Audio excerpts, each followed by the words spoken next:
মাগো, মেয়েটা বলে পথিক, এই নিশি রাতে তুমি আমাকে মা মা বলে ডাকতেছো, তুমি কে? ওমর ফারুক বলে, মা আমি যাই হই না কেন, তোমার দুইটা বাচ্চা ক্ষুধার জ্বালায় কান্দে, এখনো পর্যন্ত তোমার গোশত সিদ্ধ হয় না। মেয়েটা বলে, পথিক রে, আমার বাড়ি হলো ইয়ামিন দেশে, আমার বাড়ি হলো ইয়ামিন দেশে। আমি শুনতে পারছি মদিনার খলিফা ওমর অত্যন্ত ভালো মানুষ। আমার দুইটা এতিম বাচ্চাকে নিয়ে আমি খলিফার ওমরের কাছে বিকেলবেলা যাবার চাইছিলাম, কিন্তু এত মানুষের ভিড়, আমি ওমরের কাছে যাবার পারি নাই। আমি মনে মনে সিদ্ধান্ত নিয়েছি, আগামীকাল সকালবেলা আমার দুইটা এতিম বাচ্চাকে নিয়ে ওমরের দরবারে যাব। এই মনে করে রাতের অন্ধকারে তাঁবু টাঙ্গায়া আমার দুইটা বাচ্চাকে বুকের মধ্যে নিয়ে ঘুমাবার চাই, কিন্তু আমার দুইটা বাচ্চার এত বেশি খিদা লাগছে, ওরা ক্ষুধার জ্বালায় বারবার যখন খাবার জন্যে কান্দে, আমি শুধু ওদেরকে সান্ত্বনা দেওয়ার জন্যে পাতিলে পানি আর পাথর দিয়ে নিচে আগুন জ্বালায় বলতেছি, বাবা গোস্ত সিদ্ধ হলেই তোমাদের খাবার দেব। আমার পাতিলের গোস্ত তো সিদ্ধ হওয়ার কোনো সময় নাই। সঙ্গে সঙ্গে ওমর ফারুক বলেন, মা তুমি একটু ধৈর্য ধরো, তুমি একটু ধৈর্য ধরো, তোমার সন্তানের পেটে খিদা বেশি হওয়ার কারণে এদের চোখে ঘুম ধরতেছে না, তুমি খামাকা পানি আর পাথর গরম না করে তুমি তোমার সন্তানকে সান্ত্বনা দাও। এই কথা বলে হযরত ওমর আল্লাহর ভয়ে, জোরে বলেন কার ভয়ে? আল্লাহর ভয়ে এত জোরে দৌড় মারলেন, দৌড়াইতে দৌড়াইতে বাইতুল মালের দরজায় গিয়ে বলেন, আসলাম তাড়াতাড়ি দরজা খুলে দে, আসলাম দরজা খুলে দে। আসলাম যেই মাত্র বাইতুল মালের দরজা খুলে দেয়, ওমর ফারুক বললেন, সবচাইতে বড় খাবার বস্তা আমার মাথায় উঠে দে। আসলাম বলে, আমিরাল মুমিনিন, আপনি হলেন নেতা, আমি হলাম চামচা। আপনি হলেন নেতা, আমি হলাম চাকর, কোথায় বস্তা নিয়ে যাওয়া লাগবে আপনি হুকুম দেন।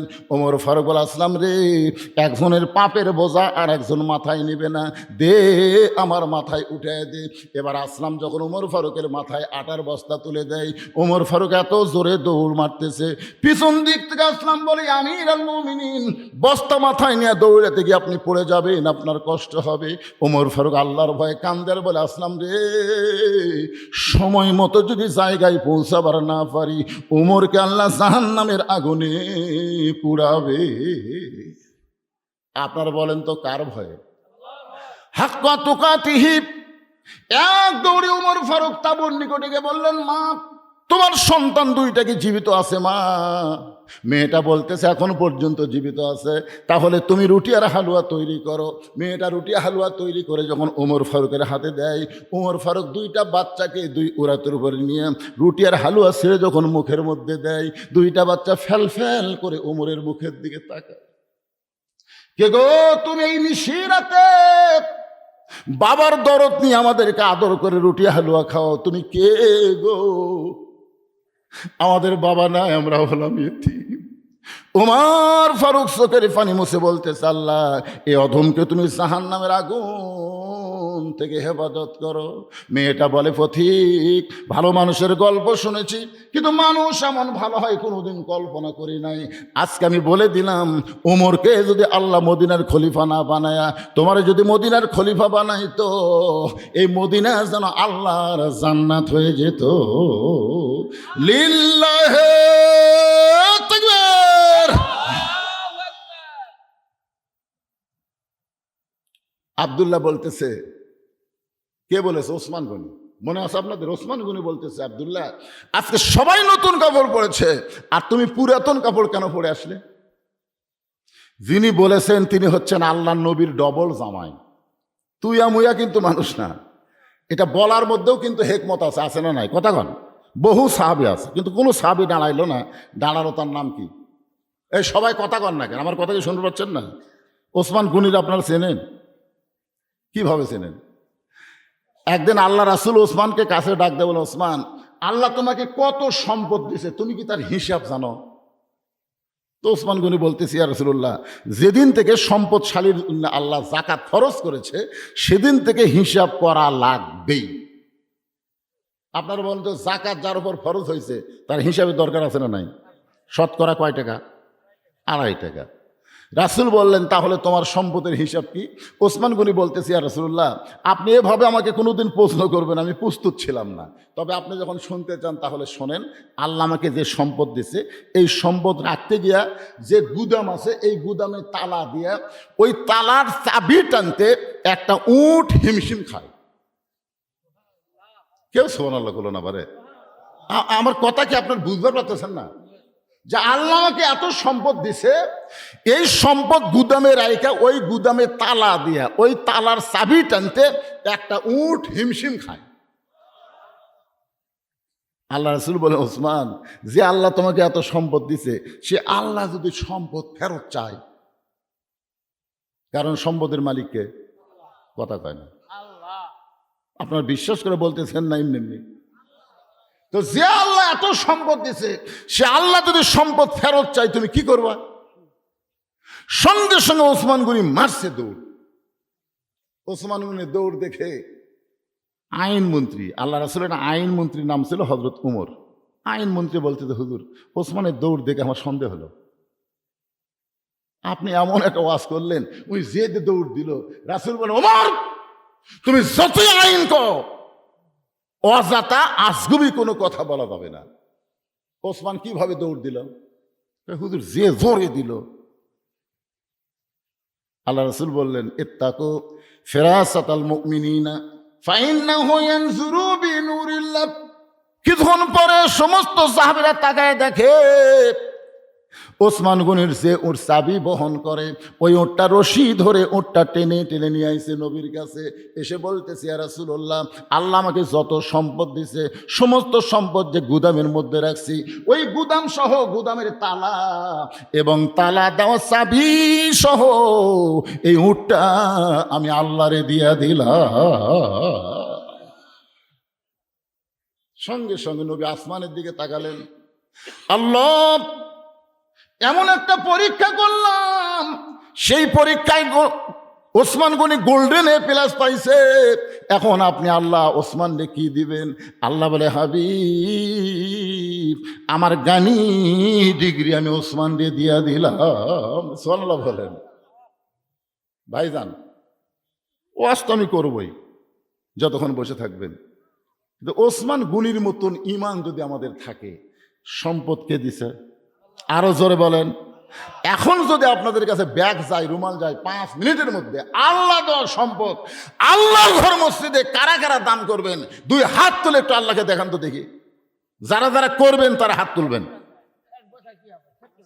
এই মাঝখানে কয়টা ওঠেন? আমরাও তুলতেছি, দেখি, টান টান করে তুলেন তো দেখি, হাত নামান।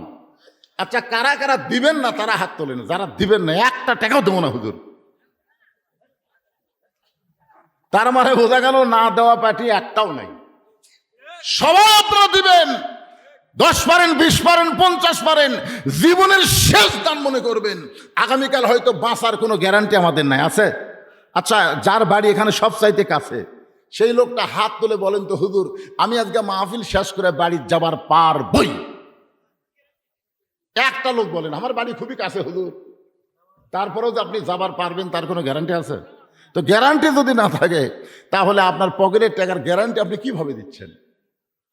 যখন আল্লাহর ঘর মসজিদে দিবেন, ওই টাকা আপনার গ্যারান্টি হবে, জান্নাতের ব্যাংকে আল্লাহ আপনার নামে অ্যাকাউন্ট করে দিবে। এই যে 2 জন কে উঠলো, এই দুটো কে উঠলো রে সর্বনাশ, এই দুটো টানে বসান। এখন হাত তুলছে, না না না, কি জন্যে? আপনারা এখনই হাত তুললেন, 10, 20, 50, 100 যেটা পারেন দিবেন। আপনারা কি মনে করছেন ওয়াজ শেষ? বসা থাকবেন যতক্ষণ ওয়াজ চলবি ততক্ষণ। সে বক্তা আমি না। বসেন, 5 মিনিট আদায় হয়, 5 মিনিট। আল্লাহর ঘর মসজিদের জন্য একটা মৌকা পাওয়া গেল ওসমান গনির সঙ্গে। এক দৌড়ে দেয়, সবাই আল্লাহ দিল, আর পকেটে তার টাকা বার করতে ভয় করতেছেন। কোনো টেনশন নাই, দিয়ে দেন। এই ব্যাগ না, রুমাল না, ভিতরে নামো। সর্বসাকল্যে 5 মিনিট টাইম দেওয়া যাবে, তার বেশি দেওয়া যাবে না বাবা। আর যারা ব্যাগে দিবেন না, হাতে দিবেন। এইরকম যদি কোনো আল্লাহর বান্দা থেকে, হুজুর ওই ব্যাগের মধ্যে 5-10 টাকা না, আল্লাহর ঘরের জন্য আমি 10,000, 5,000, 2,000 করে দিব, এরকম যদি কোনো দানবীর থাকেন, এই ব্যাগ কালেকশন হওয়া পর্যন্ত আপনার আমার হাতে এখানে দিবেন। যারা দিবেন, আর ব্যাগের মধ্যে তো দিবেন। মাশাআল্লাহ। জি, মহিলাদের মধ্যে মাশাআল্লাহ, আমার মায়েরা আপনারা হয়তো মনে করতেছেন হুজুর আমাকে ওয়াজই ধরলো না, আপনাকে ওয়াজ করতেছে, আদায় শেষ হলে আপনাকে ওয়াজ শুরু হবে, তারপর আবার আমার বাপদানের কাছে চলে আসবে ইনশাল্লাহ। এটা কে দিল? হ্যাঁ, কত আছে এটি? রায়হান নামে আল্লাহর একজন বান্দা নগদে 2000 টাকা দান করেছে। আল্লাহ রায়হানের দানকে আল্লাহ আপনি কবুল করেন। এরাই তো রায়হান কবির 2500 টাকা আছে, 2500 আছে, কত আছে রে? 2000 দিয়ে 2500 লিখলো কে? রায়হান কবির ঠিক আছে তো? উল্টা পাল্টা হবে, এখন সিধা করেন। আচ্ছা, উল্টা পাল্টা করা হবে। দেখেন লেখা দিতে 2500 টাকা, এখন 2500 হয়ে গেছে। মাশাআল্লাহ, রায়হান কবির 2500 টাকা দান করেছে, আল্লাহ কবুল করেন। মাসুদ ভাই বাউস্তা থেকে 2000 টাকা দান করেছে, আল্লাহ তার দানকে কবুল করেন। মাওলানা গোলাম রব্বানী সাহেব আজকের মাহফিলের সম্মানিত সভাপতি, আমার ভাতিজা আপনাদের গ্রামের সন্তান, 15,000 টাকা ধরে বলেন মারহাবা লিল্লাহি তাকবীর। এ ওটা বসা করেন কেন ভাই? যারা আদায় করবেন তারা শুধু ঘুরবে, আপনার বসে থাকবেন। মিজানুর রহমান 2000 টাকা বাকিতে দান করেছে, আল্লাহ কবুল করেন। আল্লাহুম্মা আমিন। মিলন হোসাইন 2000 টাকা দান করছে, আল্লাহ কবুল করেন। মেজবাউল হোসাইন 15,000 টাকা, খাদ্য অফিসার। এই গ্রামত অফিসার কয়টা আছে? অফিসার মাশাআল্লাহ, এ তো ভালো অফিসার। অফিসার আছে না এখানে? আছে কোনটা? ওইটাই মাশাআল্লাহ, ছোট মানুষ, ছোট মানুষ অফিসার। খাদ্য অফিসার মিসবাউল হোসেন 15,000 টাকা ধরে বলেন মারহাবা। মিসবাউল হলো বানিহালি থেকে 2000 টাকা দান করছে, আল্লাহ তার দান কবুল করেন। আল্লাহ নেক নিয়ত নেক আশা পড়ে আল্লাহুম্মা আমিন। আল্লাহর একজন বান্দা, নাম হলো ফরিদুল তারা, শেখার ইউনিয়নের বিএনপির সভাপতি। মাশাআল্লাহ, আওয়ামী লীগের সভাপতি হলে বাকি দিত, আর বিএনপি হওয়ার কারণে নগদ 2000 টাকা দান করছে। আমরা সবাই দোয়া করব আল্লাহ তাকে আরো সম্মানিত করুক। জোরে কোন আমিন, জোরে বল আল্লাহুম্মা আমিন। আরে পাগলা, কিছুদিন আগে যখন হাসিনা ছিল তখন জামাত বিএনপি একসাথে ঘুম পাড়ছে। জোরে কোন কথা ঠিক কিনা? একই জায়গাতে আমরা দুই ভাই ঘুম পাড়ছি। আমার একটা কম্বল কম, বিএনপির এক ভাই বলে হুজুর আপনার ঠান্ডা লাগবে কম্বল নেন। কি মিল রে ভাই! এই 5ই আগস্টের পরে যে কে কি বুঝালো, হায় হায় রে। আরে পাগলা, আমরা যদি জামাত বিএনপি ঠাই ঠাই হয়ে যায়, যে কোনো মুহূর্তে ফাঁক দিয়ে আবার চট করে ঢুকবি। জোরে কোন কথা ঠিক কিনা? আর যেন ফ্যাসিবাদী বাংলার জমিনে না আসতে পারে, এই জন্য সকলে মিলেমিশে থাকার দরকার আছে না নাই? জোরে কোন আছে না নাই? দেন দেন দেন দেন, তাড়াতাড়ি দেন। এই সময় লোকজন আবার রাগ করে উঠে দেবে। বাবা অসুস্থ, সন্তান 500 টাকা দান করেছে। দোয়া করে আল্লাহ বাবাকে পুরাপুরি সুস্থতা দান করেন। জোরে বলি আমিন। কেরে ভিতরে কি আদায় হলো? আদায় হয়েছে? এগুলা নিয়ে আসেন, তাই ভিতরে যেগুলো আদায় হতে নিয়ে আসেন। মসজিদের জন্য কেউ যদি সিমেন্ট দিবার চান তাহলে এখানে লিখে দিবেন, দান যে মাইকে প্রকাশ করা লাগবে তা না, গোপন দান বেশি সওয়াব। ঠিক কিনা বলেন? আপনারা বলেন তো, মসজিদ যত বাংলাদেশে মসজিদ হয়েছে, মাদ্রাসা হয়েছে, প্রকাশ্যে দান বেশি হয়েছে না গোপন দান? আপনারা জানেন না? এমন কিছু মানুষ আছে যারা লক্ষ লক্ষ টাকা দেয় কিন্তু কোনোদিন প্রকাশ করে না। এই জন্যে যারা সিমেন্ট দিবেন গোপনে দিবেন, অসুবিধা নাই। এখন আমার আপাতত আদায় শেষ করে আমি আবার আলোচনায় আসতেছি। আব্দুর রাজ্জাক এগুলো সব লেখাছেন।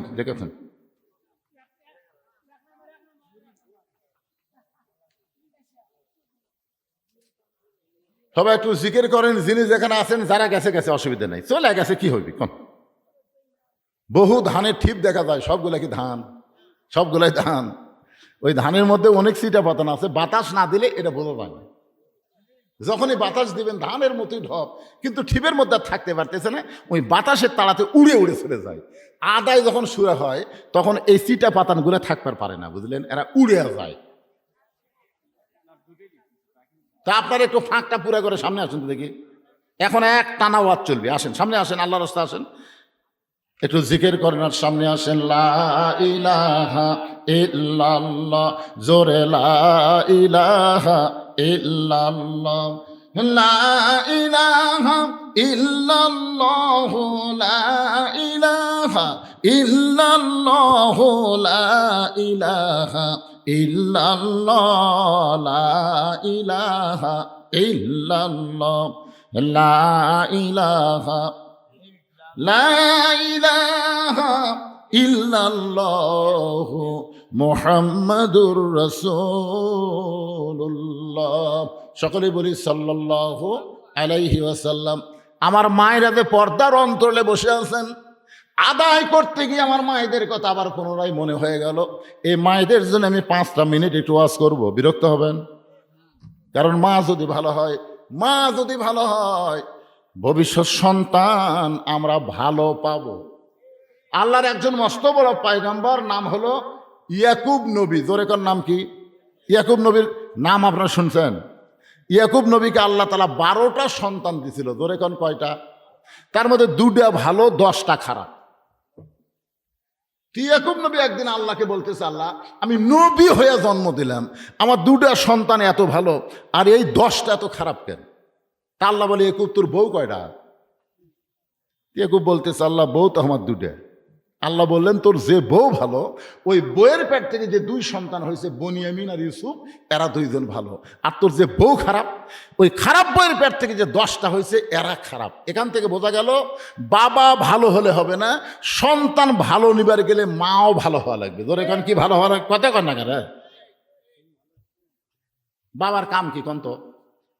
একটা গানের মধ্যে আছে, বাবায় আনন্দে মাতিয়া সাগরে ভাসাইয়া সেই যে চইলা যায় খবর লয় না, মাজন ধরিয়াই উদরে কতই কষ্ট করে, 10 মাস পরে পায় প্রসবের বেদনা, এমন দরদি ভবে কেউ হবে না আমার মা, মা গো।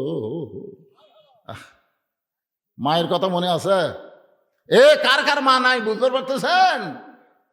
একটু মনোযোগ দিয়ে শোনেন আমার মায়েরা, পর্দার অন্তরে বসে বসে যারা ওয়াজ শুনতেছেন, আমি কোরআন থেকে একটা আয়াত আপনাদের জন্য তেলাওয়াত করেছি মা। ওই আয়াতের শানে কিছুক্ষণ আপনাদের কথা বলে আবার আত্তাকুল্লাহ হাক্কা তুকাতিহির দিকে ফিরে আসতে হবে। কারণ আমাদের সবাইকে মুসলমান হয়ে মরা লাগবে। ধরে কোন ঠিক কি না? আল্লাহ বলেছেন লা তামুতুন্না ইল্লা। আবার তুমি এসে সামনে কি শুরু করলে রে বাবা? হ্যাঁ, আমি কখনোই মনে করিনি যে সামান্য কয় টাকা আদায় করবার যায় কিছু লোক উঠে যাবে, এটা আমার মনেই হয়নি। আরে না, দেখ আল্লাহর টাকা পড়ছে, ওর টাকা নিয়ে আল্লাহর ঘর বানান। তুমি না দাও, আজকে ও শোনো, মরা লাগবে, মুসলমান না হয়ে আমরা কেউ মরবো না। ধরে কোন কথা ঠিক কিনা? হ্যাঁ, 10 টাকা 20 টাকা দিবে না, দেশ না দেশ না, তোর টাকার কি দরকার? পকেটে 500 টাকার লোট আছে, 200 টাকার লোট আছে, 100 টাকার লোট আছে, 10 টাকা নেই। দান বাক্স তখন সামনে আসছে, চোখ বন্ধ করে চিন্তা করতেছে, 500 দেবো না, 200 দেবো না, 100 দেবো না, 10 না, নাই তো। এমন জোরে ঠেলা মারছে, 4 জন পার হয়ে গেছে। ওরা 4 জন খুশি হয়ে বলতেছে, তোর হাতত বল আছে রে। কি? ফেরেশতা বলতেছে, আল্লাহ এই শয়তানের কান্দর থাকবো না, পকেট ভরে টাকা দিয়ে যাই তোমার দান বাক্স ঠেলা মারে মানুষ, আর কান্দর থেকে আমরা লেখমো কি? আল্লাহ বলতেছে, তোরা লেখ, তোরা লেখ। ওই দান বাক্স ঠেলা মারেনি, ওই হাত দিয়ে জান্নাত ঠেলা মারছে। আপনি জানেন মসজিদ হলো আল্লাহর ঘর। ধরে কোন কার ঘর? আপনি 10টা টাকাও দিয়ে পারলেন না, আপনি না দিয়ে কাপড় ঝাড়ি দিয়ে উঠে গেলেন। তা আপনার মতন শ্রোতা আজকের মাহফিলের দরকার নেই। আবার আসতেছে পারে, আচ্ছা ঠিক আছে, আচ্ছা আসেন আসেন আসেন আসেন।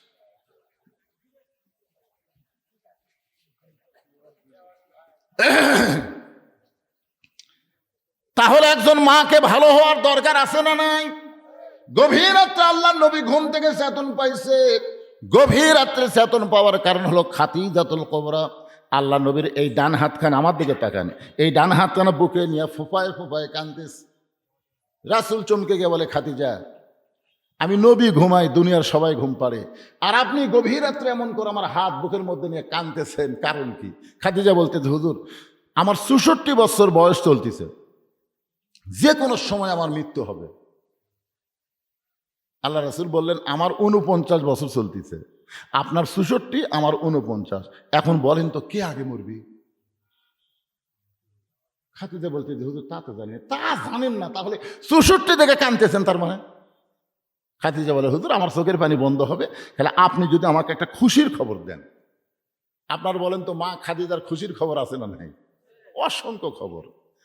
সঙ্গে সঙ্গে নবী আমার মা খাদিজার কপালে একটা চুমা দিয়ে বললেন, খাদিজা ওই আল্লাহর শপথ করে বলতেছি, আমার সাহাবীর মধ্যে পুরুষে 10টা জান্নাতের সার্টিফিকেট দেওয়া হয়েছে, পুরুষের মধ্যে 10 জনকে জান্নাতের সার্টিফিকেট দেওয়া হয়েছে।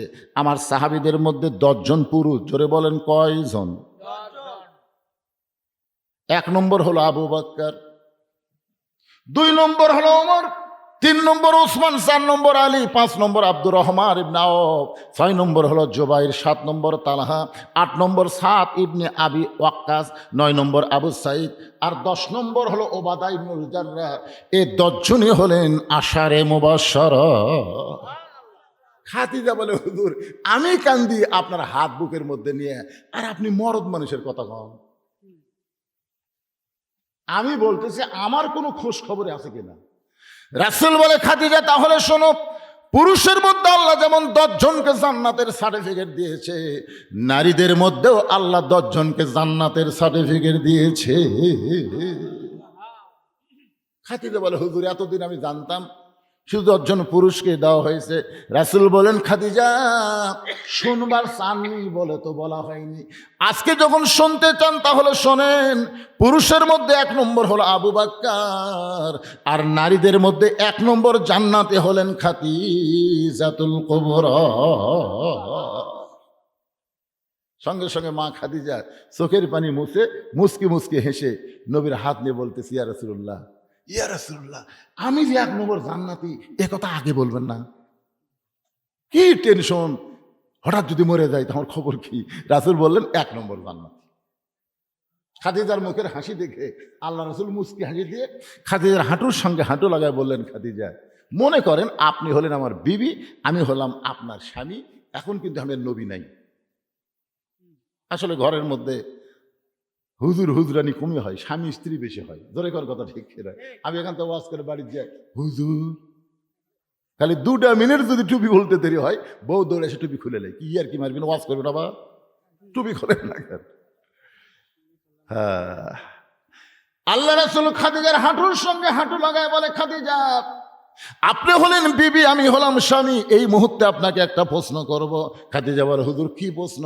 রাসূল বলেন, খাদিজা পুরুষের মধ্যে 1 নম্বর হলো আবু বকর, 2 নম্বর হলো হযরত ওমর, নারীদের মধ্যে 1 নম্বর হলো খাদিজা, 2 নম্বর কে হলে ভালো হয়? খাদিজা বলতে হুজুর আপনি জানেন না? আমি তো জানি, তারপর আপনার কাছে জানতে চাই। পুরুষের মধ্যে 2 নম্বর জান্নাতি হলেন ওমর, নারীদের মধ্যে 2 নম্বর কে হলে ভালো হয়? খাদিজা বলতেছে, ইয়া রাসূলুল্লাহ তাহলে আমার কলিজার টুকরা ফাতেমাকে আল্লাহ যেন 2 নম্বরে রাখে। সুবহানাল্লাহ, জোরে বলেন না কেন? খাদিজা বলতেছে আমার কলিজার টুকরা ফাতেমাকে আল্লাহ যেন 2 নম্বরে রাখে। রাসূল বলে, খাদিজা আল্লাহ আপনাকে 4টা মেয়ে দান করেছে, 4টা মেয়ে নবীর মাধ্যমে খাদিজার পেট থেকে আল্লাহ 4টা মেয়ে দান করেছে। একটা মেয়ের নাম হলো জয়নাব, একটা মেয়ের নাম হলো রোকেয়া, একটা মেয়ের নাম হলো কুলসুমা, আর সবচাইতে ছোটটার নাম হলো খাতুনে জান্নাত ফাতেমাতুজ জোহরা। রাসূল বলেন, খাদিজা আরো 3টা মেয়ে আপনার আছে, তাদের নাম না বলে আপনি 2 নম্বরে ফাতেমার নাম কেন বলতেছেন? খাদিজা বলে, হুজুর আপনি হলেন বাবা, আপনি হলেন বাবা, আমি হলাম মা। কোন সন্তান কেমন এটা বাবা বলতে পারে না, এটা জানি তার মা। সুবহানাল্লাহ না কেন? আচ্ছা, যে সন্তানগুলা কোরআনের মাহফিল বাদ দিয়ে এত রাত্রে মেলাদ ঘুরতেছে, এই সন্তানগুলা কেন মেলাদ ঘুরতেছে কোন তো? ওরকে মাও যদি বেঁচে থাকে তাহলে মাও জিজ্ঞাসা করেন, কোরআনের মাহফিল বাদ দিয়ে তোমার সন্তান মেলাদ ঘুরলো কেন? তখন ওই মা মুচকি মুচকি হেসে বলবে, ওই যখন আমার পেটটা ছিল তখন আমি গোটা পাড়া ঘুরেছি, ওই পেটের মধ্যেই ঘোরনি গরম পাশে বাবা, ওই ভালো জায়গা বসবি না। এক ছেলে আমার কয়, হুজুর 11 মাস আমার খিদা কম, রোজার মাসে খালি খিদা লাগে, এত খিদা লাগে হুজুরটা দেখলি খাওয়ার মন চায়, কারণ কি? আমি তোর মা বাচ্চা আছে, আছে তো মায়ের কাছে যা।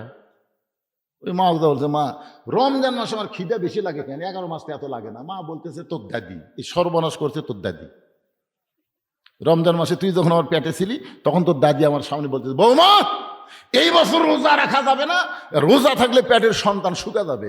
আমি তো আমার শাশুড়ির কথা রাখতে গিয়ে আমি রোজা রাখিনি, আর রোজা না থাকার কারণে পেটের মধ্যে তুই খাসু, আমিও খাসি, তুইও খাসু।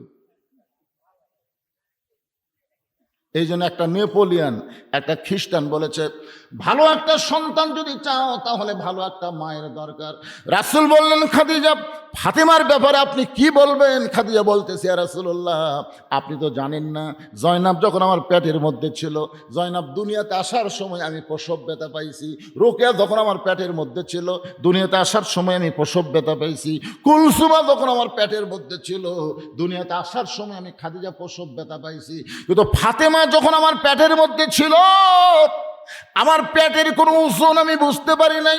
যেই দিন ফাতেমা ভূমিষ্ঠ হলো, ওই আল্লাহর শপথ করে বলতেছে, আমার প্রসবের কোনো ব্যথা না। আমি তাকায় দেখি ফাতেমা তার দুইটা হাত দিয়া ইজ্জত ঢেকে দুনিয়াতে আইছে। আমি খাদিজাও পর্যন্ত তার ইজ্জত দেখতে পাই নাই। এর চাইতে জোরে সুবহানাল্লাহ বলা যাবে না? হুজুর, সেই দিন থেকে বিশ্বাস করি ফাতেমা সাধারণ কোনো মেয়ে না, ফাতেমা সাধারণ কোনো মেয়ে না। রাসূল চোখের পানি বের করে বললেন, খাদিজা আপনি অসাধারণ একটা মেয়ের কথা বলতেছেন, তাকে আপনি 2 নম্বরে নাম বলতেছেন, কিন্তু আপনি শুনে নেন, আপনার ফাতেমা তো জান্নাতি না, আপনার ফাতেমা তো জান্নাতি না। খাদিজা বলে, রাসূলুল্লাহ ফাতেমা যদি জান্নাতি না হয় তাহলে ফাতেমার খবর কি? রাসূল বললেন, জান্নাতি নারীদের নেত্রী। আপনারা তো সুবহানাল্লাহ বলেন, খাদিজা সুবহানাল্লাহ কবি কি করলেন হুজুর? আমি হলাম 1 নম্বর জান্নাতি, আর আমার পেটের মেয়ে জান্নাতি নারীদের নেত্রী। সর্বপ্রথম আমি আপনার হাত ধরে ইসলাম গ্রহণ করছি, সর্বপ্রথম।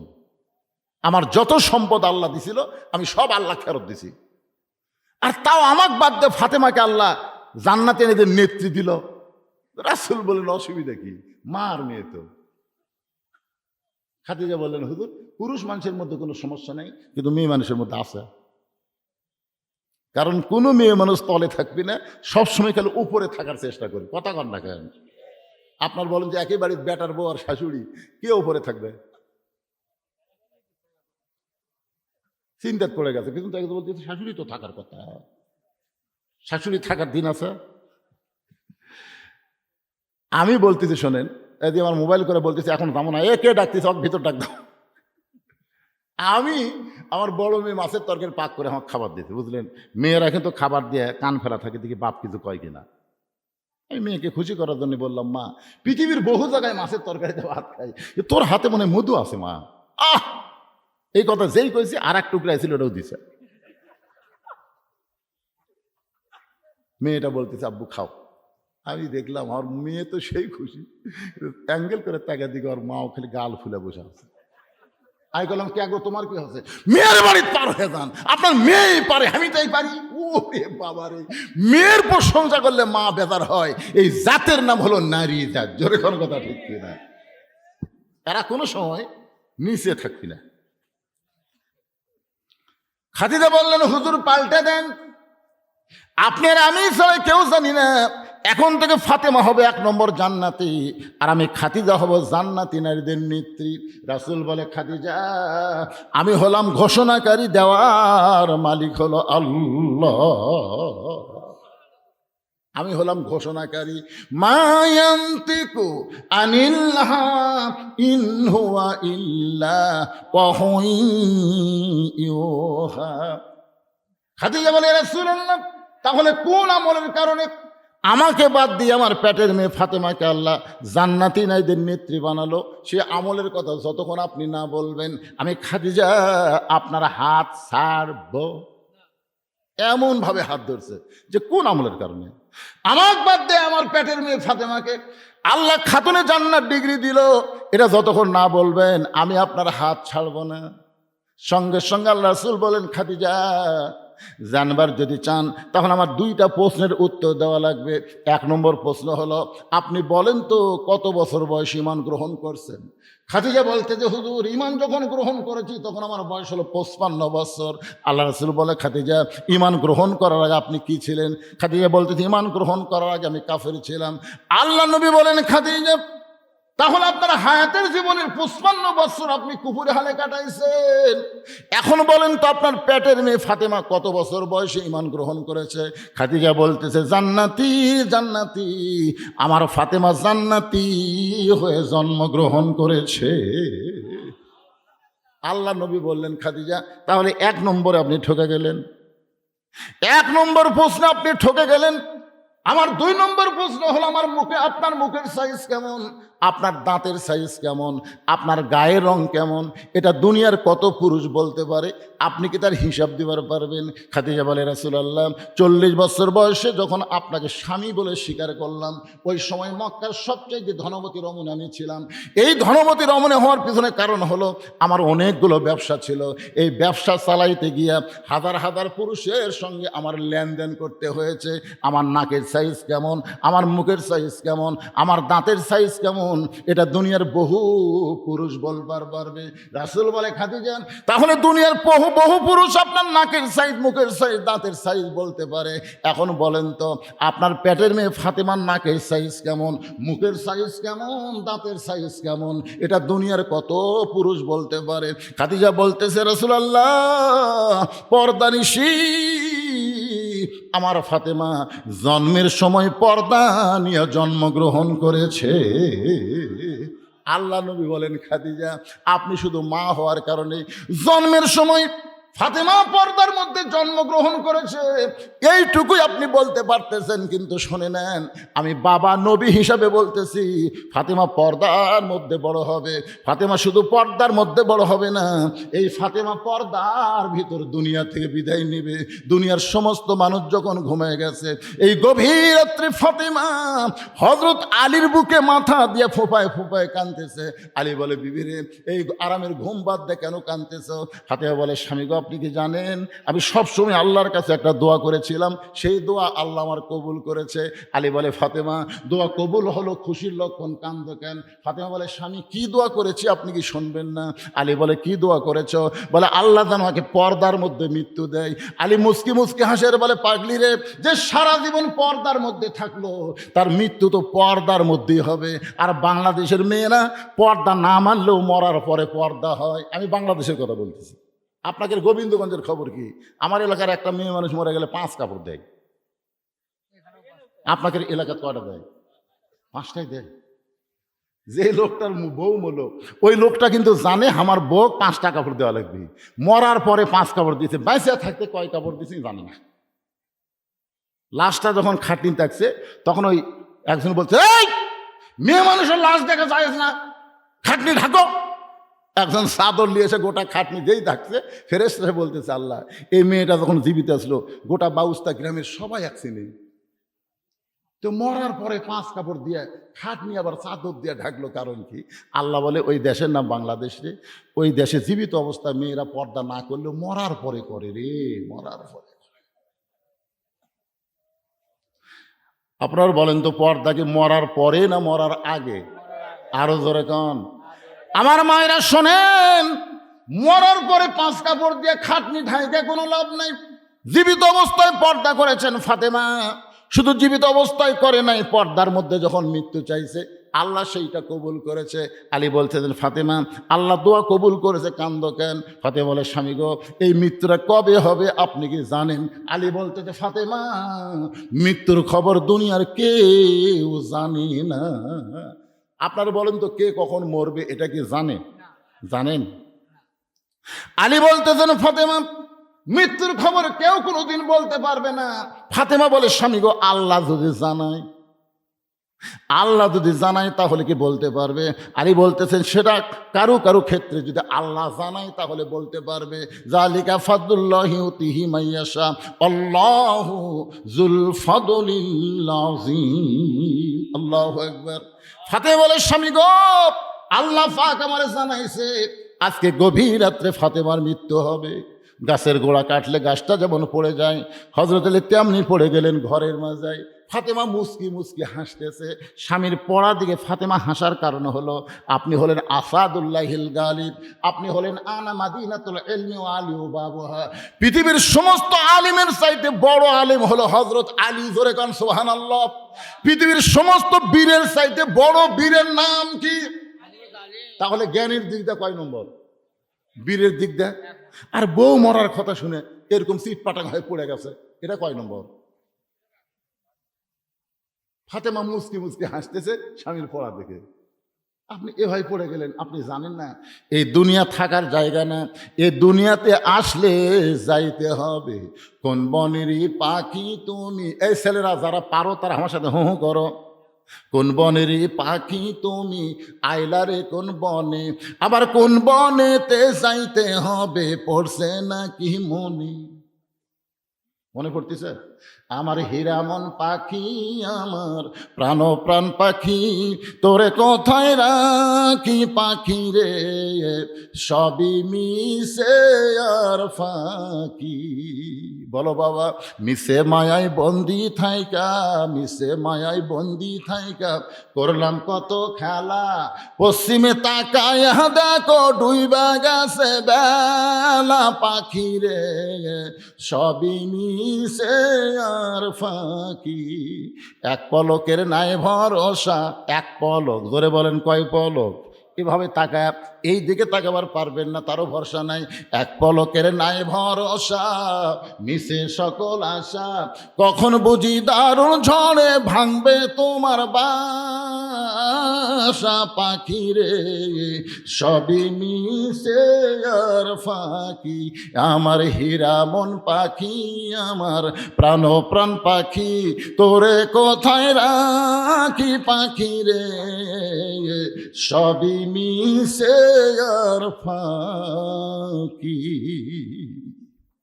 ওগো স্বামী, আপনি কি জানেন এই দুনিয়া থেকে বিদায় নেওয়ার পর আমার 3টা চাওয়া আপনাকে পুরা করা লাগবে? হযরত আলী কান্দের বলে, ফাতেমা দুনিয়ার জীবনে গরিব ছিলাম বলে তোমার কিছুই পুরা করতে পারলাম না। এমন একটা গরিবের সঙ্গে তোমার বাবা বিয়ে দিস। দুনিয়ার বহু ধনী ধনী যুবক তোমাকে বিয়ে করতে চাইছিল, কিন্তু আল্লাহর নবী আমার সঙ্গে তোমার বিয়ে দেওয়ার পর দুনিয়ার জীবনে তোমার কোনো চাহিদা পুরা করতে পারি নাই। মরার পরে তুমি কি চাইবা ফাতেমা?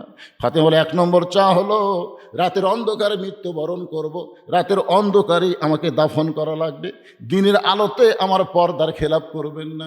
আমার 2 নম্বর চা হলো আমার কোনো জানাজার ব্যবস্থা করবেন না। আমার 3 নম্বর চাহিদা হলো আমার লাশটা খাটনিতে তুলবেন না। আমি ফাতেমা হিসাব করে দেখলাম বর্তমানে আমার খাটনি কান্দে নেওয়ার 4 জন মানুষ দুনিয়াতে নাই। আমার বাবা যদি দুনিয়াতে জীবিত থাকতো, মরা মেয়ের লাশের খাটনি বাবা কান্দে নিবার পারত। আমার হাসান হোসেন যদি বড় হইতো, মায়ের লাশের খাটনি কান্দে নিবার পারত। কিন্তু এত ছোট হাসান হোসাইন, 6 মাস আগে আমার বাবা দুনিয়া থেকে বিদায় নিয়েছে। আপনি শুধু আমার দেহখানা কান্দে করে নিয়ে ওই জান্নাতুল বাকির পূর্ব কোণায় সবুজ রঙের বাতি জ্বলবে, ওই বাতি বরাবর আমাকে দাফন করে দিবে। গভীর রাত্রে হযরত আলী ফাতেমার দেহখানা কান্দে করে নিয়ে ওই জান্নাতুল বাকির পূর্ব কোণায় সবুজ রঙের যেখানে বাতি জ্বলতেছিল, আবু যার গিফারি কবর খুঁড়তে খুঁড়তে যখন পালায়ে গেছে, ওই জায়গায় হযরত আলী ফাতেমাকে দাফন করার পরে আল্লাহর কাছে বলতেছে, মাবুদ আমার পর্দা নিশিকে পর্দার মধ্যে রাইখে গেলাম, তুমি তার পর্দাকে কবুল করে নাও। এই কথা বলার সঙ্গে সঙ্গে সামনে কয়েকটা পুরাতন কবর দেখতে পাই। এইমাত্র ফাতেমার কবর দিল, সেই নতুন কবর নেই। গোটা জান্নাতুল বাকি হযরত আলী দৌড়ায় বলে, ফাতেমার কবর, ফাতেমার কবর। কে যেন বলে, আল্লি রে ফাতেমা পর্দা নিশি, আমি আল্লাহ জোহরা ডিগ্রি দিয়ে ফাতেমার কবরটাকে কিয়ামত পর্যন্ত পর্দা করে দিয়েছি। আমার মায়েরা যারা পর্দার অন্তর আছেন শোনেন, ওই ফাতেমার সঙ্গে যদি জান্নাতে থাকতে চান, ফাতেমা হবে জান্নাতি নারীদের নেত্রী। ফাতেমার সিগনেচার ছাড়া কিন্তু জান্নাতে যাওয়ার পারবেন না। আর বেপর্দা নারীকে ফাতেমার সিগনেচার দেবে না। এই জন্য মায়েদের 1 নম্বর ওয়াজ হলো এই মুহূর্ত থেকে, আজ থেকে মেয়েদেরকে পর্দার ভিতরে থাকতে হবে। জোরে বলেন ঠিক। কারা কারা ঠিক আল্লাহ দেখান তো দেখি। মাশাআল্লাহ, হাত নামান। এ জায়গাতে একটা মারাত্মক ওয়াজ আছে, হাত তো তুললেন। আর দায়ুসু লা ইয়াদখুলুল জান্নাহ, দায়ুস কখনো জান্নাতে যাবে না। সাহাবীরা বললেন দায়ুস কোন নারী? রাসূল বলেন নারী না, ওই সকল পুরুষ যাদের অধীনে নারীরা পর্দা করে না। এখন আপনার বলেন তো, আমি বগুড়া থেকে আসে গোবিন্দগঞ্জে আপনার বউ পর্দা করাবার পারবো? বহু লোক বলে হুজুর যা করেন করেন, পর্দার কিন্তু ওয়াজ করবেন। তা আমার পর্দার ওয়াজ দিয়ে আপনার বইয়ের পর্দা হবে? এই জন্যে আপনাকেই পর্দার ওয়াজ করা লাগবে। লাঠি লিয়া ধরে কেন কি লিয়া? যখন সোজা আঙ্গুলে ঘি উঠবি না তখন কি হাঙ্কি পাঙ্কি? আমার তাহের ভাই কি কইছে, হাঙ্কি পাঙ্কি চলবি, সোজা আঙ্গুলে উঠতেছে না, কি করবেন? এ কথা বল না কেন? নিজের বিবিকে পর্দার মধ্যে রাখবেন। যে মেয়েকে কোনো বিয়ে দেন নাই, মেয়েকে পর্দা শিক্ষা দিবেন, পর্দার মধ্যে রাখবেন। যদি আপনার বাপ মা আগে মারা যায়, আপনার বোন যদি আপনার অধীনস্থ থাকে বিয়ে হওয়ার আগ পর্যন্ত, ওই বোনকেও পর্দার শিক্ষা দিয়ে পর্দার মধ্যে রাখা লাগবে। জোরে কোন ঠিক কিনা? কথা বলেন। যদি না করবার পারেন তো বুঝতেছেন, হাত তো তুললেন, পারবেন, চেষ্টা করবেন ইনশাল্লাহ। আগামীকাল থেকে হাজারের মায়ের দিয়ে খেয়াল করবেন। তাহলে বিয়া খেয়াল হওয়ার কারণে আদম নবীর অবস্থা কি? আল্লাহ যখন জান্নাত থেকে বাইর করে দিচ্ছেন আদমকে, আল্লাহ আমার কোনো দোষ নাই, আপনি আমার খামাখা জান্নাত থেকে বাইর করে দিচ্ছেন। আল্লাহ বলে আদম আসলেই তোমার দোষ নাই, কিন্তু তোমার একটা মারাত্মক ভুল আছে। বলে কি ভুল? তুমি হাওয়ার দিকে খেয়াল করোনি। তুমি যদি হাওয়ার দিকে খেয়াল রাখতে তাহলে হাওয়া গন্ধম গাছের কাছে যাওয়ার পারতো না। হাওয়ার দিকে খেয়াল রাখলে হাওয়া শয়তানের ওয়াজ শুনবার পারতো না। হাওয়ার দিকে খেয়াল রাখলে হাওয়া ওই গন্ধম শরবত করে তোমাকে খাওয়ার পারতো না। তুমি খেয়াল করছো? তো বইয়ের দিকে খেয়াল করার দরকার আছে না? কথা কন না কেন? মেয়ের দিকে খেয়াল করার দরকার আছে না নাই? এগুলো খেয়াল করবেন, পর্দার মধ্যে রাখবেন, পর্দার ওয়াজ শেষ। এবার চলে আসি মূল আলোচনায়। আত্তাকুল্লাহ হাক্কা তুকাতিহি ওয়া লা তামুতুন্না ইল্লা ওয়া আনতুম মুসলিমুন। আব্দুল্লাহ বলতেছে দুনিয়ার সবাই যখন ঘুমাইছে, আমাকে ডাক দে আব্দুল্লাহ। আমি ঘুমতে চেতন পেয়ে দরজা খুলে দেখি বাবার হাততে একটা পাঞ্জাবি। আমি খুশি হয়ে বললাম, বাবা, ও বাবা, আমি বাইতুল মাল থেকে একটা পাঞ্জাবি পাইছি বাবা, আপনি গভীর রাত্রে আমাকে আর একটা দিবে রাখছেন? ওমর ফারুক আল্লাহর কোরআন থেকে বললেন, ইন্নাল্লাহা ইয়ামুরুকুম আন তুআদ্দুল আমানাতি ইলা আহলিহা ওয়া ইযা হাকামতুম বাইনান নাস আন তাহকুমু বিল আদল। জোরে আল্লাহু আকবার। আব্দুল্লাহ রে, এই পাঞ্জাবিটা আমার ভাগে পড়ছে, এখন তুই বল এই খাটো পাঞ্জাবি গাওয়াত দিয়ে আমি আগামীকাল ইমামতি করলে কেমন দেখায়? কারণ মুসল্লিরা খাটো পড়ুক সমস্যা নাই, কিন্তু হুজুরের সমস্যা নাই। আমাকে একজন মোবাইল করে বলতে, হুজুর ইমামের দাড়ি যদি এক মুষ্টির নিচে হয় তার পাশে নামাজ হবে? আমি কইলাম, কে রে ভাই, ইমামের দাড়ি এক মুষ্টির কম তুমি কেমনে বুঝলে? আমি দূর থেকে মাফ করছি হুজুর, ইমামের দাড়ি আর দূর থেকে আমি মুঠ দিয়ে মাপিছি, মনে হয় খাটো হবে। দেখছেন ইমামের দাড়ি এক মুষ্টির নিচে হচ্ছে, তাই মানুষ ফতুয়া চাচ্ছে। আর সালাউদ্দিন একজন দাড়ি মোট চাঁচা ব্যক্তিকে জাতীয় ইমাম কছে, ধরে কোন কথা ঠিক কেনা? সালাউদ্দিন রাখলি নেই। আরে পাগলা, জাতীয় নেতা হওয়া যাবে, কিন্তু জাতীয় ইমাম যাকে তাকে বলা যাবে না, কারণ ইমামের দাড়ি মানুষ মুড় দিয়ে মারতেছে। কথা কর না কেন ভাই? কথা কর না কেন আপনারা? কি দিয়ে মারতেছে? আমি বললাম, কে রে ভাই তোমার দাড়ির খবর কি? হুজুর আমার নাই। তোমার নাই, তুমি হুজুরে মারতেছ, হুজুরের থাকা রাখবি না?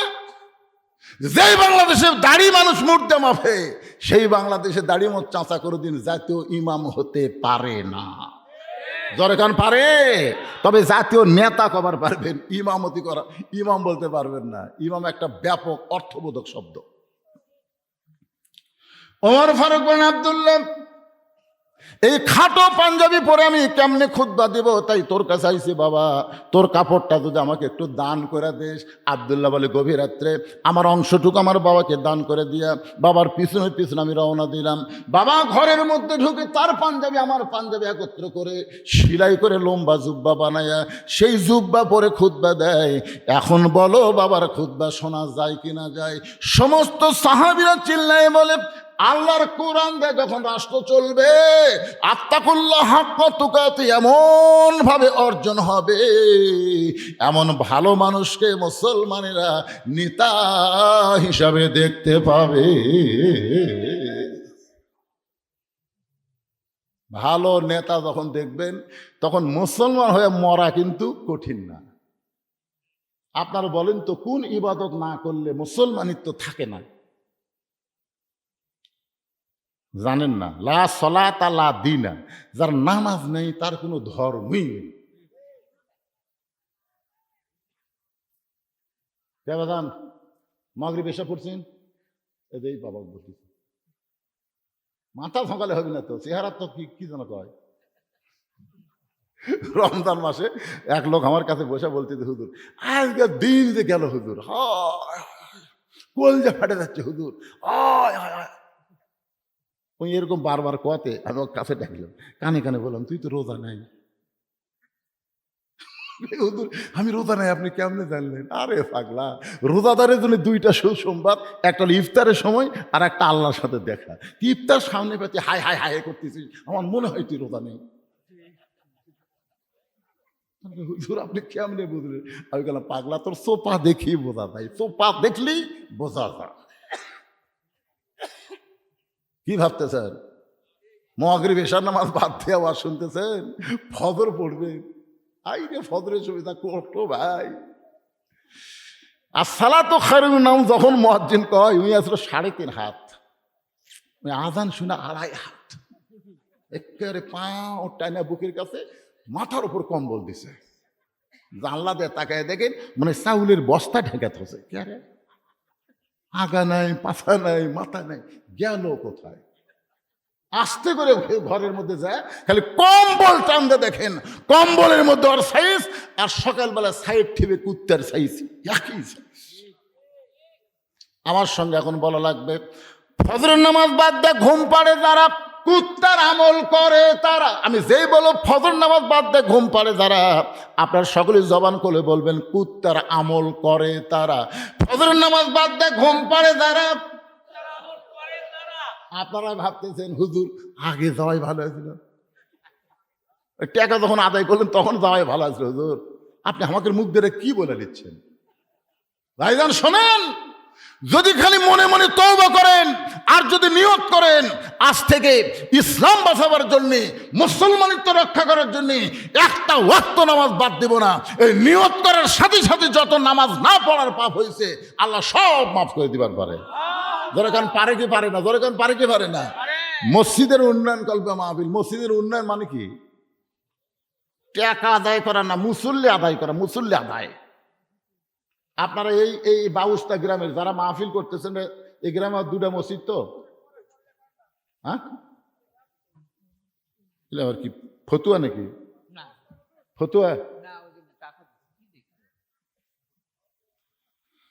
এই গ্রামের যারা মসজিদের উন্নয়ন কল্পে মাহফিল করতেছেন তারা কারা কারা একটু হাত তোলেন তো বাবা।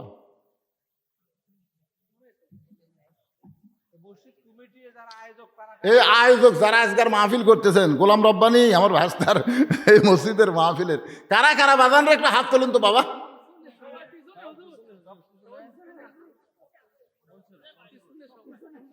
ও আচ্ছা, পিছনে। আচ্ছা, এই যারা দাঁড়িয়ে আছে এরা কোন এলাকার? মানাফাকিরা তোমরা বসলেন না? না না বসুক, না বসুক। এখন ঘড়ির দিকে তাকে দেখেন 12:30 বাজবে, এখন আর বসার কি দরকার? এরা এতগুলো স্বেচ্ছাসেবক, মাশাআল্লাহ। আচ্ছা তোমরা কোন গ্রামের বাজান? হাত তোলো না কেন? বাউস্তা গ্রামের কার হাত তোলো দেখি। তাহলে এর মধ্যে মাত্র 5 জন। আর বাইরে থেকে যারা আছেন তারা কারা কারা একটু হাত তোলেন তো দেখি। লিল্লাহু আকবার। আমার গোলাম রব্বানি ভাস্তা বলল, চাচা আজকে আমাদের এলাকায় কয়েকটা মাহফিল হচ্ছে, আমি বড় লজ্জিত, আপনি যাচ্ছেন ঠিকই কিন্তু জনগণ পাবেন না। আসলেই তাই, গ্রামের মানুষই নাই, বাইরে থেকে যদি আমার আজকে আপনারা না আসতেন আমার যে কি হতো ভাই। আমি কিন্তু আমার ওয়াজের বয়স হলো 42 বছর। কয় বছর? 42 বছর ওয়াজ দিয়ে আমার মনে হয় না 42টা নামাজি হচ্ছে, এটা আমার মনে হয় না, হতেও পারে। তাহলে 42 বছরের ওয়াজ দিয়ে 42টা নামাজি হলো কিনা তার কোনো গ্যারান্টি নাই। তবে আমি রাসূলের জীবনে যখন পড়ি তখন একটু আরামই লাগে, আনন্দই লাগে। কারণ নবী 13 বছরের মক্কার জিন্দেগিতে কলেমার দাওয়াত দেয়া পিটন টিটন খাইয়া ঘরের মধ্যে বন্দি করে এত কিছু করার পরে মুসলমান হয়েছে মাত্র 320 জন। 13 বছরে নবীর এত কষ্টের ফল হচ্ছে 320 জন। ধরে কোন কয়শো জন? 320 জন। তার মধ্যে 17 জনক ওরা পিটাই মারিছে। আল্লাহ রাসূল হিজরত করে যখন মদিনাত গেলেন, 8ম হিজরিতে মাত্র 8 বছর পরে নবী 10,000 সাহাবী নিয়ে মক্কা বিজয় করলেন। তাহলে 13 বছরের সংখ্যা হলো 300, আর 8 বছরে 10,000। আপনারা কোন তো কি ভেলকি কে রে? এই কয়টা কে হাঁটে রে? এই কয়টা তারা হাঁটতেছে, দেখেন তো এটা কারা? হ্যাঁ, বসে বসে। আরে পাগল, ওয়াজ শেষ করলাম তো, শেষের পয়েন্ট যদি না শোনেন ওয়াজের কি বুঝবেন? ঠিক। একটু মনোযোগ দিয়ে শোনা লাগবে ভাইদান। এখান থেকে হাঁটে হাঁটে বাড়ি যাচ্ছে, যাওয়ার গ্যারান্টি নাই রে পাগলা। বহু লোক মোটর সাইকেল নিয়ে তাড়াতাড়ি বাড়ি যাবি, এমন জায়গা মার খাচ্ছে, হাসপাতাল পাওয়া লাগছে, তখন কি করবো? এতক্ষণ ধরে ওয়াজ শুনতেছেন, আত্তাকুল্লাহ হাক্কা তুকাতিহি, লাস্টের কথা হলো মুসলমান না হয়ে মরা যাবে না, সে মুসলমান হওয়ার কথা শোনা লাগবে না? হ্যাঁ, একটু মনোযোগ দেন। তাহলে কি বুঝলেন? 13 বছরে মুসলমানের সংখ্যা 300, নির্যাতন নিষ্পেষিত 17 জন শেষ। আর 8 বছরে, মাত্র 8 বছরে মদিনা জীবনী 10,000 সাহাবী নিয়ে মক্কা বিজয়। আমি যে কথা বলতেছি 42 বছরের ওয়াজ দিয়ে 42 জন নামাজি হচ্ছে কেনা এটা আমার জানা নাই। কিন্তু যেটা বলতেছি, নবী কিন্তু নামাজ পাইছে হিজরতের নবুয়তের 10ম বৎসরে। হুজুর আমার সাথে আছে। নবুয়তের 10ম বৎসরে নবীকে আল্লাহ 5 ওয়াক্ত নামাজ দিছে। এরপরে নবী 3 বছর মক্কায় ছিলেন। 13 বছর, 3 বছর মক্কায় ছিলেন। যখন নবী কোরআন পড়তেন, আকিমুস সালাত, নামাজ কায়েম করো।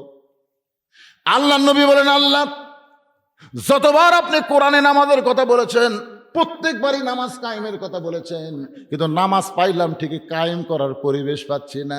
আল্লাহ বলে, হাবিব মক্কায় কেমনে নামাজ কায়েম করবেন? কারণ মক্কার ইমাম হলেন আপনি, আর নেতা হলো আবু জেহেল। মক্কার ইমাম হলেন আপনি, নেতা হন আবু জেহেল। আবু জেহেলের মতো নেতা যতদিন থাকবে ততদিন নামাজ কায়েম হবে না। নামাজ যদি কায়েম করতে চান, যিনি ইমাম হবে তিনাকেই নেতা হওয়া লাগবে।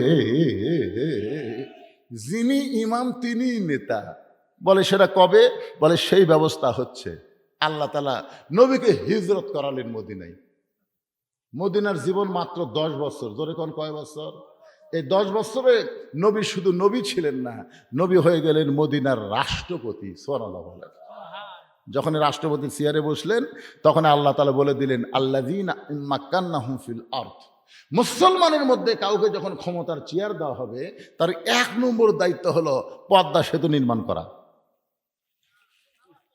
রাস্তা 4 লাইন করা, বাল্য বিয়ে বন্ধ করা, মাদকমুক্ত সমাজ গঠন করা। না, এগুলো সবই নম্বর থাকতে পারে, তবে 1 নম্বর দায়িত্ব হলো আকামুস সালাত, নামাজ কায়েম করা। নামাজ যদি কায়েম হয়ে যায় লাভটা কি? আল্লাহ বললেন, ইন্নাস সালাতা তানহা আনিল ফাহশাই ওয়াল মুনকার। একমাত্র নামাজে পারে মানুষকে যাবতীয় বেহুদা এবং খারাপি কাজ থেকে বাঁচাই দিতে। আমাদের প্রত্যেকটা যুবকের হাতে একটা করে মোবাইল আছে না নাই? এটা কি বাটন মোবাইল?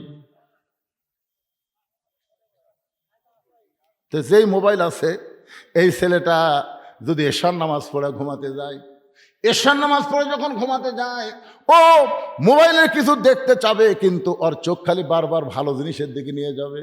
কারণ এশার নামাজ পড়েছে, সঙ্গে সঙ্গে তার ইমানের মধ্যে আল্লাহ একটা ভয় দিয়েছে। সে বিশ্বাস করবে কেউ না দেখলো আল্লাহ দেখতেছে। আর এশার নামাজ বাদ দিয়ে যারা মোবাইল নিয়ে বসছে, তারা সবাই চিন্তা করে বাপ মা ঘুমায় গেছে, দরজা বন্ধ কর, ল্যাপের মধ্যে মোবাইল চালু কর, কেউ দেখবে না।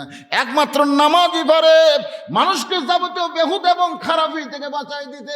এরপরে আল্লাহ বললেন ফালিয়াবুদু রাব্ব হাযাল বাইত আল্লাযী আত'আমাহুম মিন জু'ইন ওয়া আমানাহুম মিন খাউফ। যেই ঘরের উন্নতি কল্পে মাহফিল করতেছেন ওই ঘরের মালিকের তোমরা গোলামি করো। ওই মালিকের গোলামির এক নম্বর হলো নামাজ। এই নামাজ যদি আদায় করো, যাবতীয় রেজেকের পেরেশানি থেকে আল্লাহ তোমাকে মুক্ত করে দিবে। ওই ভারত আলু দিল কি দিল না, ভারত পেঁয়াজ দিল কি দিল না, ভারত চিনি দিল কি দিল না, ওই দিকে তোমাদের কোনো নজর থাকবে না। তোমরা বিশ্বাস করবে ভারত বন্ধ করবে, আমেরিকা বন্ধ করবে, কিন্তু আল্লাহ তাআলা রেজেকের দরজা খুলে দিবে। যে যুবক নামাজ পড়বে ও কোনোদিন চিন্তা করবে না আমি বেকার আছি, আমাকে রেজেক কে দিবে, এই চিন্তার মাথায় হবে না। আল্লাহ যেভাবেই হোক ওয়াদা অনুযায়ী তার রেজেকের ব্যবস্থা করবে। ওয়া আমানাহুম মিন খাউফ, যাবতীয় ভয় ভীতি থেকে আল্লাহ পুরাপুরি নিরাপত্তা দেবে। এই কিছুদিন আগে ভারতের একজন উগ্রমন্ত্রী বলেছে বাংলাদেশে দিন দিন মৌলবাদী বাড়তেছে, কোরআন নিয়ে নাকি রাষ্ট্র গঠন করবে, এই কোরআন নিয়ে নাকি সংসদে দেওয়ার চায়। এরকম কয়েকটা দল একত্র হইয়া এখন কোরআনের পক্ষে আন্দোলন করতেছে।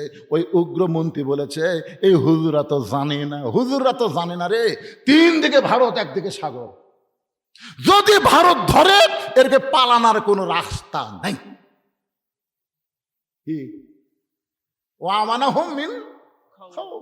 আপনার ভিতরে যদি নামাজ থাকে আপনি ওই চিন্তা করবেন, আপনার ইমান বলে দিবে তিন দিকে ফেরাউন, একদিকে সাগর। মুসাকে বলতেছে ফেরাউন, মুসা ভালোই তো দৌড়ালি, এখন তিন দিকে আমরা লাঠি সটারে খাড়া হয়ে আছি, আর তুই যেদিকে দৌড়াচ্ছিস সামনে তোর সাগর, তোর তো রাস্তা নেই, যাবো কোন দিক দিয়ে? আপনারা কি মনে করেন মুসা নবীর রাস্তা নাই? জোরে করে আছে না নাই? হাসবি আল্লাহু নিমাল ওয়াকিল অনিমাল মাওলা অনিমান নাসির। ওরা মারবে পারমাণবিক বোমা, ওরা যখন বোমা মারবে আমরা বিশ্বাস করব আলা ইব্রাহিম, আমাদের জাতির পিতা ইব্রাহিমের জন্য আল্লাহ যদি আগুনের চুলাকে শান্তির বাগান বানাবার পারে, ভারত বোমা মারবে আর মুসলমানের বাংলাদেশে এই বোমা পড়ে মাটির উর্বরতায় বোমাকে আল্লাহ মিষ্টি তরমুজ বানায়া দিবে। আপনারা বলেন তো আগুন যদি আল্লাহ শান্তির বাগান বানাতে পারে, বোমাকে আল্লাহ তরমুজ বানাতে পারবে না? আমাকে মনে করেন আপনাকে এই বাউস্তা এলাকায় একটা বোমা পড়ছে, পড়ে তরমুজ আছে, এই হিয়া বড় এক তরমুজ, বুঝলেন? গ্রামের ছেলেরা কয় কে রে তরমুজ, যার যাইছিল চাকু মাকু বটি লিয়া সব আসে তরমুজ কাটতেছে, ওরা অনুবীক্ষণ দূরবীন যন্ত্র দিয়ে দেখতেছে, কে রে বোমা তো পড়লো রে, খবর কি? দেখে কাটিয়া খাচ্ছে, রে আমাদের বোমা ওরা কাটিয়া খায়। তোরকে নমরুদের চুলা আল্লাহ শান্তির বাগান বানায়, সে আল্লাহ আছে না নাই? আছে না নাই? কোনো ভয় ভীতি থাকবে না। সমস্ত কাফির বেঈমানদের যত অস্ত্র আছে ওই অস্ত্রগুলো ইউসাব্বিহু লাহু মা ফিস সামাওয়াতি ওয়াল আরদ, ওদের অস্ত্রের অণু পরমাণু পর্যন্ত আমার আল্লাহর জিকির করে। সুবহানাল্লাহ কন্যা কেন? এই জন্য ভাইজান মুসলমান যদি মরতে চায়, আপনারা বলেন তো কোন দুই ওয়াক্ত নামাজ জামাতে নামাজ না পড়লে মুসলমান থাকা যায় না? বাড়ি পড়লেও মুসলমান না, মুনাফিক হবি। এই দুই ওয়াক্তর নাম কি? কথা কয় না বারে। আচ্ছা আপনাকে মসজিদের মুয়াজ্জিন আছে, এটি কে মুয়াজ্জিন? কে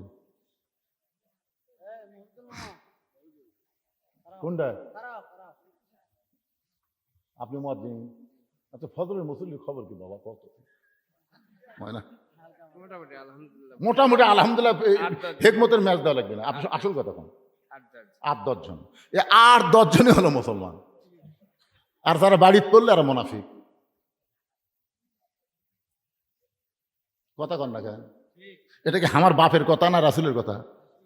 তাহলে মুসলমান যদি মরবার চান আজ থেকে ফজরের নামাজ বাড়িতে পড়লে হবে না, জামাতে পড়া লাগবে। কারা কারা রাজি দুই হাত তুলে আমার আল্লাহকে একটু দেখান তো দেখি। লিল্লাহি তাকবীর। হাত নামাজ বাজান, তোমাকে মাহফিল সার্থক। কি মনে করতেছে? এতগুলো লোক ফজর নামাজ নামাজত পড়বে, আর কি মনে করতেছে? সুবহানাল্লাহ। আরে বাউস্তার না হোক, সব গ্রামে যদি ফজর নামাজ জামাতে পড়ে, এশার নামাজ জামাতে পড়ে, এদেরকে আল্লাহ মুনাফিকি থেকে হেফাজত করবেন। আমরা মুসলমান হয়ে মরতে পারবো। আল্লাহ বলেছেন মুসলমান না হয়ে মরো না, আমরা মুসলমান হয়ে মরতে চাই। আল্লাহ যেন তৌফিক দেয়। সকলে বলি আল্লাহুম্মা আমিন। আস্তাগফিরুল্লাহ পড়েন। আস্তাগফিরুল্লাহ রব্বি মিন কুল্লি যামবিন ওয়া তুবু ইলাইহি লা হাওলা ওয়ালা কুওয়াতা ইল্লা বিল্লাহিল আলিয়্যিল আযীম। আমি আপনাকে একটা কথা বলতেছি, কোনো কিছু কোরআনের উপর রাখা যাবে না। এ স্লিপ টিলিপ সব কোরআনের সাইডে রাখা লাগবে, কোরআনের উপরে কিছুই রাখা যাবে। তো এখানে কি দিল বারে, টাকা দিল না প্রশ্ন দিল? তো টাকা যখন লেখা দিয়েছে এটা আবার বলা লাগবে কি জন্যে? আসসালাম, হাফেজ আবু সাইদ ইন্তিকাল করেছেন, আল্লাহ তার রুহের মাগফিরাতের জন্য 1000 টাকা দান করেছে। আমরা দোয়া করে দিব আল্লাহ তার কবরকে জান্নাতের টুকরা বানাক, জোরে করে আমিন। মোনাজাতের পূর্বে সভাপতি মহোদয়কে কথা বলার সুযোগ দেবেন ইনশাআল্লাহ। সিমের ধান আলু সহ বাকি আদায়ের ব্যবস্থা করবেন। আপনারা গ্রামের লোক দিবেন, বেড়ার লোকের দরকার নেই। যে কয়টা অফিসার এই গ্রামে আছে তারকে ধরে মসজিদের কি কি লাগবে সব নেবেন। কি মনে করছেন বাইরের লোকের টাকাতে মসজিদ করা লাগবে? এই গ্রামের লোক সবাই মিলে চেষ্টা করবেন, আপনারাই দিবেন। যার দেওয়ার সামর্থ্য আছে, এখানে আসে নাই হয়তো তাই বাড়িতে আছে, ধরবেন দিবেন ইনশাল্লাহ। এই একজন উঠবেন না ভাইজান, একজন উঠবেন না। আমি আপনার দিনে একটা মোনাজাত করতে চাই, হতে পারে জীবনের শেষ মোনাজাত, হতে পারে ভাইজান। সবাই বসেন ধৈর্য নিয়ে। এখন আজকের মাহফিলের সভাপতি হুজুর কি বলবেন? জি, একটু মাইক দেন।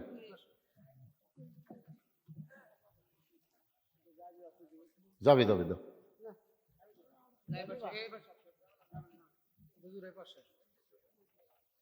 আপনাদের খালি সভাপতি না, আপনি ইউনিয়নের চেয়ারম্যান। তো